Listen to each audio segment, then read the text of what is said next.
Today, he plays soccer, basketball, t-ball, tennis, rides his scooter and bike, and is a couple months away from preschool graduation.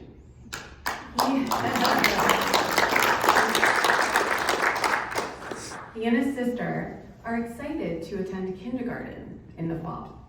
His specialists are in awe of his strength and progress. Connor has surpassed everyone's expectations. Newborn screening is the reason he is who he is today. If I had not opted into screening, Connor would certainly have lost critical muscle function, which he would never be able to get back, even with treatment. I believe newborn screening is one of the most important, one of the most important, least discussed topics in the entire healthcare industry. I hope our story helps raise awareness and educate people on its importance. Newborn screening, immediate action, and access to treatment are absolutely essential for positive outcomes in rare disease. Our story demonstrates we have tools available to help children born with rare diseases to not only survive, but to live full, active, healthy lives.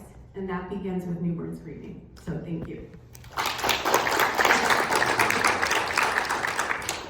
Thank you. And it's a good story every time I hear it, right? We know the power of knowing, right? The power of knowledge. And that's not something that I had access to when my son was born. And 3 years in, we were treating him like any normal kid, and he was wasting valuable muscle, right? And didn't have the same opportunity that Connor did. And I know, Lesa and I met also because I was on the Rare Disease Advisory Council, and she wanted to come speak and talk to our newborn screening committee. I got to hear her very personal journeys into becoming a newborn screening expert and really driving action for her community. So can you tell us a little bit about what got you here? Absolutely, and I do wish that my story were Catherine's. I love that you have this story. You are the reason that we fight for all of this. On February 13th, 2015, my husband and I's lives changed forever. We were told that day 3 things. 1, our 6-month-old daughter, Victoria, was dying. She had Krabbe disease, and there was nothing that we could do. But I think that the 3rd thing that we were told was actually the worst, because it's hard enough sitting in that sterile, cold room being told the worst news of your life. Like, no one should be told that their 6-month-old baby is dying.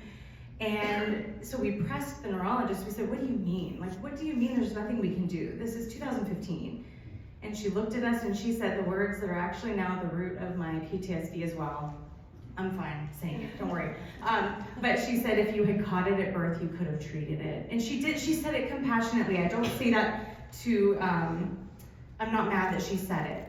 I'm mad that it was the case at all. And so I said, what do you mean? Like, what is newborn screening? And so my husband Brennan and I talked about it afterward, and I was like, I remember there was something. But much like you, I was not really paying attention after birth to what was happening, and we didn't have to consent. And so that day changed my entire life, because I realized everything in my life, my education, my experience, my lobbying background, everything had led up to this moment where this was my story. Tori did pass away in March of 2016 at 20 months old. We gave her the best life that we could, and in the meantime, I started learning what is newborn screening. And I never dreamed I'd be sitting here on a stage today as an expert in state newborn screening, but I can tell you off the top of my head how to get a condition added in every state and DC. I can tell you which lab they use. I can tell you all of these things because this has become my passion. It shouldn't matter which state your baby is born in. Had our daughter been born just 3 hours north, we'd be living an entirely different story, because if she had been born in New York, she would have been screened for Krabbe disease at birth.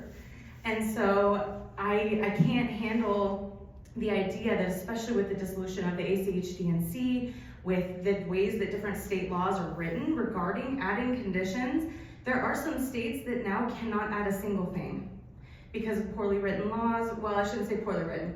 We never dreamed this was gonna be our reality, where there was now gonna be a stagnant list that cannot be added to at the moment. And so yes, we do see this as an opportunity. Because I even told the ACHDNC how I felt, and I think it was 22, after they had a tie vote on Krabbe disease. And a tie vote never should have happened, and it was this really, really terrible situation. And so I told them, I said, you are not listening to us.